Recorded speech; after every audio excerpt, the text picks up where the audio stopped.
The gate creaked as it opened wide in its disrepair. It had fallen forward slightly, and that made it easier to open, as we didn't have to push back the newly laid trackless snow.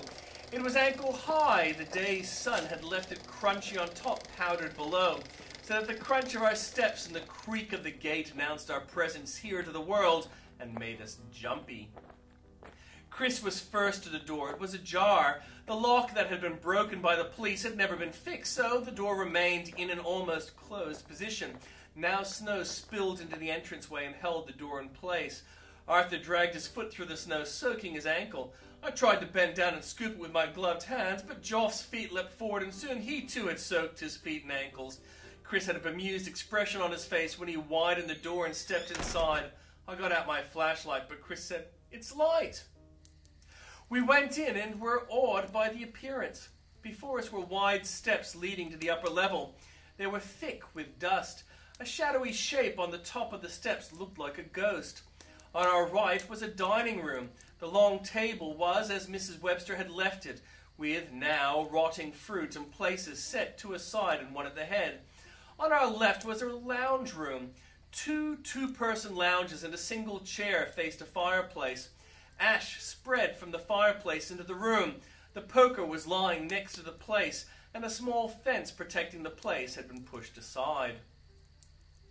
Lighting was provided courtesy of the candles in the dining room. 2 large wax candles were placed towards the middle ends of the table. In the living room were lit kerosene lamps placed along each wall. I said, "I don't like this.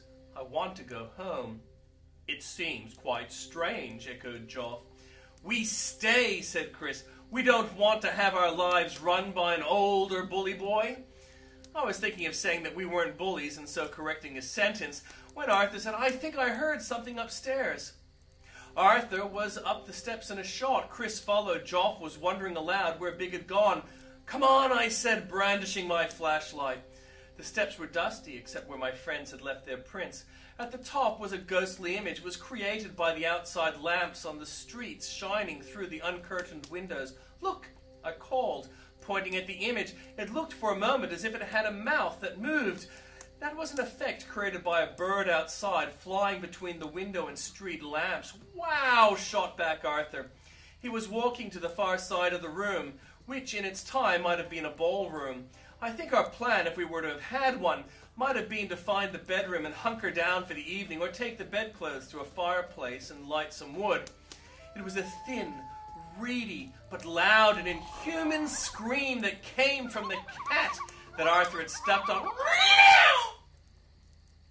Chris wanted to know if we heard the noise in the attic. Big and Joff seemed to have left us, I say.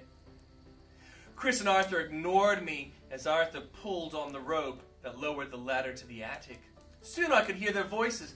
"Look, we could place that mannequin in front of the window. It has her clothing. Great idea." I went up the steps to investigate. It was dark. I turned on my flashlight. Chris was staring at the mannequin. It had makeup on its face and wore her clothes. Movement above me came from bats. I'd never believed those old stories of bats and belfries, but now I was witness. I couldn't see Arthur, so I turned to Chris. "Everyone is gone, and I don't like this place." He smiled calmly, beatifically. "Let's go to my home," I said. "You won't have to get into trouble. I can sneak you in without my folks noticing." Chris smiled at me calmly, and then he did something I'd swear I've never seen anyone do. His elbows and knees kind of bent backwards. His shirt buttons popped on the front, and 4 enormous spider legs pulled the fabric aside, exposing an abdomen. All the time he was smiling calmly. Behind me I began to hear laughter. It was coming from the mannequin. It was low and long and cruel, like ha ha ha ha ha ha, not a giggling hee hee hee. The laugh would start small and then crescendo, louder and louder each time. Fear is not just a feeling. Fear is part of the body. Fear causes one to flinch. Its oppression causes thinking to freeze. I stared at the spider that had Chris's face. At first I was dumb, then I began to babble. "Don't hurt me, please. My parents are poor. They need me to get a good education, and I can work in their old age." Chris Spider was in attack range.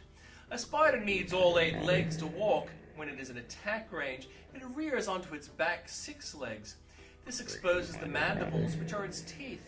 I could see that Chris's rear spinnerets were silking the ladder. Doubting that I was doing the right thing, I leapt forward, avoiding the mandibles and pushing past the legs. I dove headfirst down the ladder, grabbing a rung on the way down. This caused me to swing rather than fall, and my shins collected the entrance to the attic, causing me to let go of the rung and hurtle headfirst to the floor. My shoulder collected a rung and spun my body around so that I landed on my feet. The thin, reedy wail of sound came from the cat, which had softened my fall and now raced towards its hiding hole. My leg was hurt, and I scrambled towards the steps to the front porch past the living and dining rooms, but the door was shut and locked.